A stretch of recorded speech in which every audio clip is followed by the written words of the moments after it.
After the smart FU procedure is over, the next is the smart graft care. During the smart graft care, the patient will follow our protocol so that by day 5, day 7, all the microscope will be out. Male pattern hair loss, level 3, 2,500 graft already been grafted in the design area.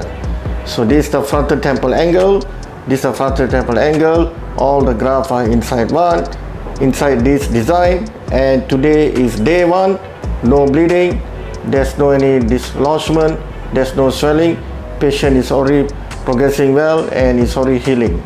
And now onwards, we're going to start the smart graft care.